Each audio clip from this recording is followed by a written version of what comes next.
বিসমিল্লাহিররহমানিররহিম। আমি স্লোগান দিতে না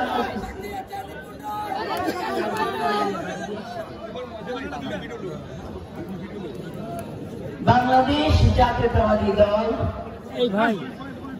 বিএনপি সম্মানিত চেয়ারপারসন, সাবেক তিনবারের প্রধানমন্ত্রী, আপসীন সংগ্রামের নেত্রী, যার হাত দিয়ে বাংলাদেশ এবং বাংলাদেশের জনগণের মুক্তির আন্দোলন সূচিত হয়েছিল, যিনি গৃহিণী থেকে বাংলার রাজপথে নেমে এসেছিলেন একটি গণ আন্দোলন গড়ে তোলার জন্য, যাকে বাংলাদেশের জনগণ সহ সকল রাজনৈতিক দলের নেতৃবৃন্দরা সামনের সারিতে রেখে গণতন্ত্রের মশাল ধরে যে নেত্রী দীর্ঘ 9 বছর ফ্যাসিবাদের বিরুদ্ধে, স্বৈরাচার এরশাদের বিরুদ্ধে লড়াই করেছিলেন, সংগ্রাম করেছেন, আপসীন থেকেছেন, তার হাত দিয়ে স্বৈরাচার এরশাদের পতন ঘটেছে। সংসদীয় গণতন্ত্র পুনঃপ্রবর্তন হয়েছে। যিনি বারবার নির্বাচিত হয়েছিলেন জনগণের ভোটে এবং জনগণের নেতা হিসেবে, তিনি এখনো পর্যন্ত আপসীন আছেন, নেতৃত্ব দিচ্ছেন, সকলকে ঐক্যের আহ্বান জানিয়েছেন বাংলাদেশের গণতন্ত্রকে আবার পূর্ণ প্রতিষ্ঠার জন্য। যিনি এখনো কোন ফ্যাসিবাদ, কোন দেশি বিদেশি ষড়যন্ত্রকারীদের সাথে আঘাত করেন নাই, আপসীন সংগ্রামের নেত্রী, গণতন্ত্রের মা দেশনেত্রী বেগম খালেদা জিয়া 81তম জন্মবার্ষিকী উপলক্ষে আজকে জিঞ্জিরা ইউনিয়ন বিএনপি অঙ্গ সহযোগী সংগঠন কর্তৃক আয়োজিত এই অনুষ্ঠানে আলোচনা সভা এবং দোয়া মাহফিলে সম্মানিত প্রধান অতিথি, কেরানীগঞ্জের গর্ব নয় শুধু, সারা বাংলাদেশের গর্ব, যে নাম গণতন্ত্রের প্রতীক হয়ে বাংলাদেশের প্রতিটি প্রান্তরে প্রান্তরে স্থাপন হয়েছেন দেশনেত্রী বেগম খালেদা জিয়া, শহীদ প্রেসিডেন্ট জিয়াউর রহমান, দেশ নায়ক জনাব তারেক রহমানের নেতৃত্বে, যিনি গণতন্ত্রের আন্দোলন সৃষ্টি করেন নাই, শুধু সূচনা করেছেন, কৌশল করেছেন, আমাদের নেতৃত্ব দিয়েছেন। তিনি শুধু কেরানীগঞ্জের মধ্যে সীমাবদ্ধ নয়, তিনি বাংলাদেশের অপর জনগণ 64টি জেলার মধ্যে যার বিচরণ, তিনি হচ্ছেন বাংলাদেশ জাতীয়তাবাদী দল বিএনপির স্থায়ী কমিটির সম্মানিত সদস্য, বীর মুক্তিযোদ্ধা বাবু বৈশ্বরচন্দ্র রায় অনুষ্ঠানে প্রধান অতিথি হিসেবে উপস্থিত আছেন। আমি বেশি কথা বলবো না, কারণ আমি কর্মে বিশ্বাস করি, কাজে বিশ্বাস করি। কথা তো তারাই বেশি বলে, তারাই তো বেশি বেশি আওয়াজ তোলে, যাদের ভিতরটা পুরোটাই ফাঁকা।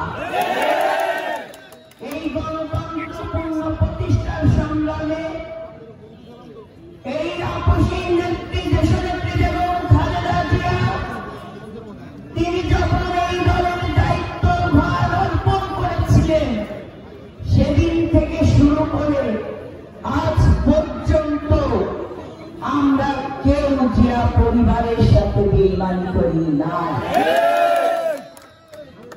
দেশনায়ক জনাব তারেক রহমানের হাতকে শক্তিশালী করার জন্য, দেশনেত্রী বেগম খালেদা জিয়ার সংগ্রামের দীর্ঘ পথ যিনি তার সাথে হেঁটেছেন, শহীদ প্রেসিডেন্ট জিয়াউর রহমানের হাতে আদর্শিত একটি কর্মী হয়ে যিনি দলের ঝান্ডা ধরে রেখেছেন, বাবু ঈশ্বর চন্দ্র রায়, যিনি স্থায়ী কমিটির সম্মানিত সদস্য, যিনি দেশনায়ক জনাব তারেক রহমানের অতি নিকট এবং আস্থাভাজন নেতা,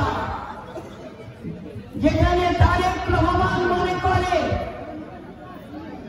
বিএনপির যদি সবচেয়ে দুঃসময়ে যদি একজন ভাইয়ের মতো দাঁড়িয়ে থাকে নির্ভয়ে নির্ভীক ভাবে, সেটা হচ্ছে বাবু ঈশ্বর চন্দ্র রায়। আজকে এই অনুষ্ঠানের মাধ্যমে জেলা বিএনপির সাধারণ সম্পাদক হিসেবে দলের দায়িত্ব তো কিন্তু চেয়ারম্যান নিজেই দিয়েছেন, কেউ কিন্তু টাকা খরচ করে জমা দিয়ে কিন্তু এই পদটা দেন নাই। আমার নেতা তারেক রহমান এই ঢাকা জেলাকে পরিচালনা করার জন্য আমাকে দায়িত্ব অর্পণ করেছেন। সেই জায়গা থেকে বলছি, ঢাকা জেলা বিএনপি অঙ্গ সহযোগী সংগঠনের পক্ষ থেকে বলছি, তারেক রহমান সাহেবের নির্দেশনায় দায়িত্ব নিয়ে বলছি, কেরানীগঞ্জ কেন ঢাকা জেলা কোন অঞ্চলে বিএনপি নির্দেশনার বাইরে কেউ দলের বিশৃঙ্খলা করার জন্য যদি কোনো অবস্থান নেয়, তার ব্যাপারে সাংগঠনিক ব্যবস্থা গ্রহণ করা হবে। আমার নেতা দেশনায়ক জনাব তারেক রহমান বলেছে, কেরানীগঞ্জ ঢাকা ৩ আসন, আগামী দিনে জাতীয় নির্বাচন, স্থানীয় সরকার নির্বাচন, প্রত্যেকটি পদক্ষেপে কি বিষয় হবে, তিনি প্রার্থী হবেন, কে প্রার্থী হবে না, সেটা নির্ণয় করবেন জাতীয় স্থায়ী কমিটির সম্মানিত সদস্য বাবু ঈশ্বর চন্দ্র রায়, কেউ নয়। তাই দায়িত্ব নিয়ে বলছি, তারেক রহমানের বার্তা পৌঁছে দিচ্ছি, আইন শৃঙ্খলা বাহিনী যারা আছেন শুনছেন, অবগত থাকবেন, তারেক রহমানের বার্তা, ঢাকা জেলার বার্তা, দক্ষিণ থানা বিএনপির বার্তা। আমরা ফ্যাসিবাদের বিরুদ্ধে লড়াই করেছি, পুলিশের গুলির সামনে বুক চিতিয়ে দাঁড়িয়েছে বলে আজকে কিন্তু এই বাংলাদেশ স্বাধীন হয়েছে। রাজনীতি করি নাই, প্রশাসনের সর্বস্তরের নেতৃবৃন্দের উদ্দেশ্যে বলছি, এই কেরানীগঞ্জ এবং ঢাকা জেলার ভিতর যদি কোন ফ্যাসিবাদের দোসররা বিএনপির ভিতর ঢুকে আটক করে শৃঙ্খলা ভঙ্গের ব্যবস্থা গ্রহণ করে, তার ব্যাপারে যদি প্রশাসনের কোন ছত্র ছায়া থাকে, ওই থানা ঘেরাও হবে। সাহস করতে আসবেন না কেউ, সাহস করতে আসবেন না কেউ। লস্কর আমির টিপু কংগ্রেস গুণে নিপুণ রায় রাজনীতি করে নাই, শেখ হাসিনাকে গুণে নিপুণ রায় রাজনীতি করে নাই। আগামী দিনে বাংলাদেশের গণতন্ত্রপূর্ণ প্রতিষ্ঠা আমার নেতা দেশনায়ক জনাব তারেক রহমান বাংলাদেশের মাটিতে আসবেন, তার হাত দিয়ে বাংলাদেশের গণমানুষের অধিকার আমরা প্রতিষ্ঠা করব। এই শপথ আমাদের সকল গণতান্ত্রিক জনগণের এবং বিএনপি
কমিশনার সাহেবের কাছ থেকে নেবেন, নিপুণ রায়ের সম্পর্কে ধারণা নিয়ে সিদ্ধান্ত দেবেন।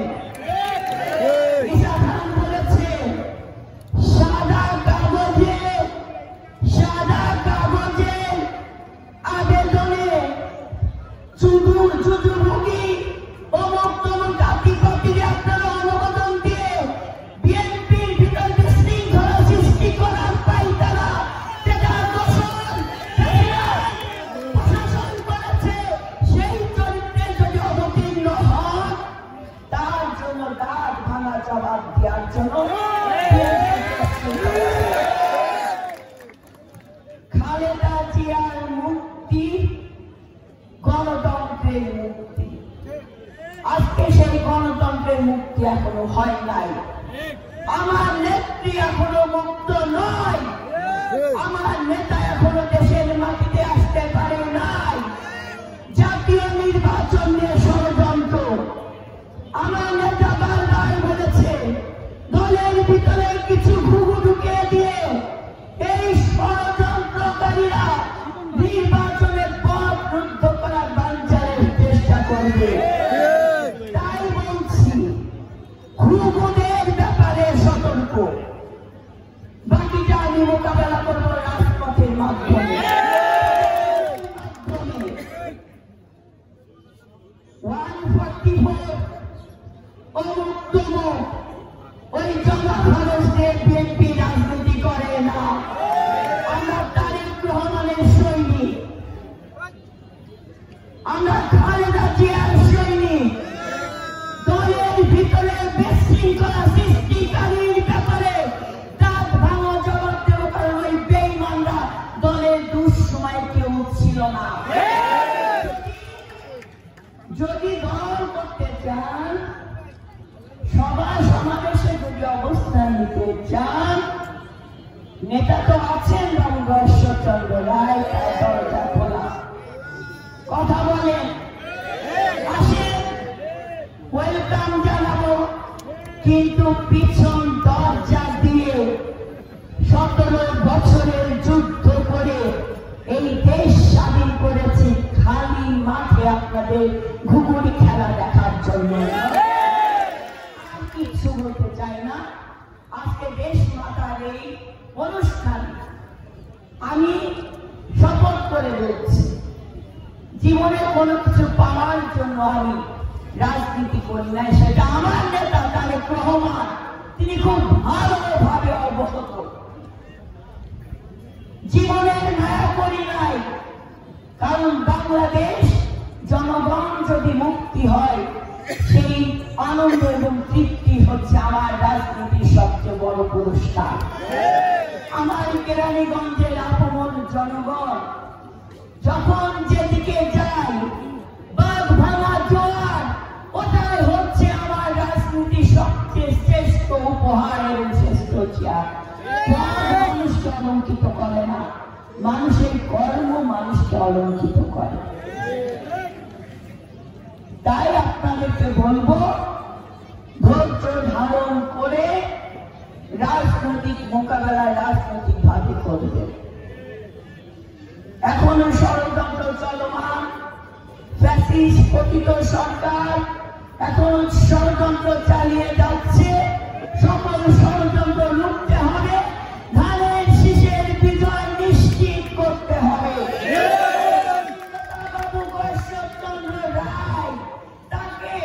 জনগণের ভোটে নির্বাচিত করে দেশনায়ক জনাব তারেক রহমান, দেশনেত্রী বেগম খালেদা জিয়ার হাতে আমাদের উপহার দিতে হবে। বলবো সময় নষ্ট করবেন না, বাকিটা আমি বুঝে নেব, ও দায়িত্ব আমার। আপনারা শুধু ফোন বৈঠক করেন, পাড়ায় পাড়ায় যান, 31 দফা নিয়ে জনগণের কাছে যে কথা বলেন।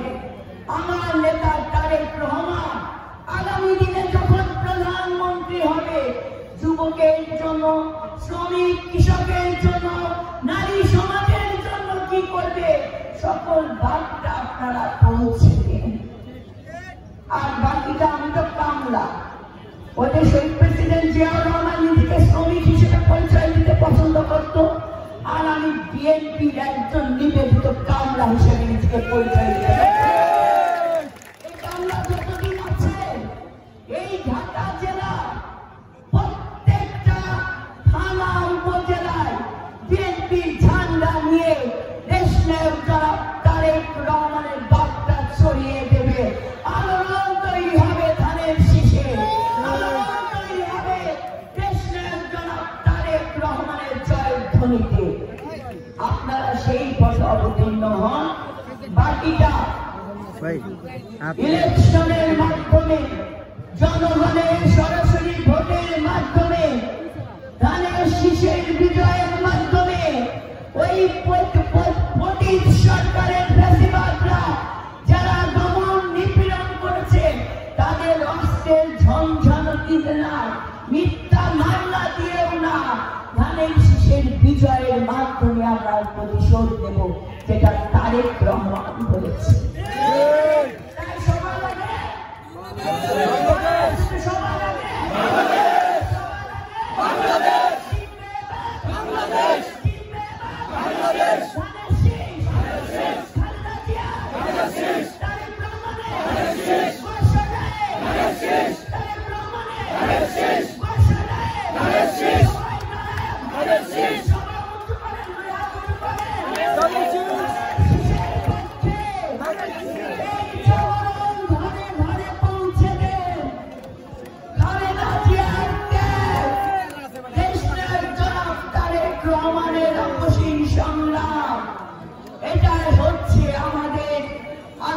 শপথ। যেন এই ঐক্য ধরে রাখেন, এই ঐক্যের মশাল নিয়ে ধানের শীষের বিজয়ের মাধ্যমে আজকের প্রধান অতিথিকে সংসদে পাঠিয়ে প্রমাণ করতে হবে আগামী বাংলাদেশ হলো দেশনায়ক জনাব তারেক রহমানের বাংলাদেশ, খালেদা জিয়ার বাংলাদেশ। তাই বলবো ছোটখাটো আতিপাতির বৃষ্টি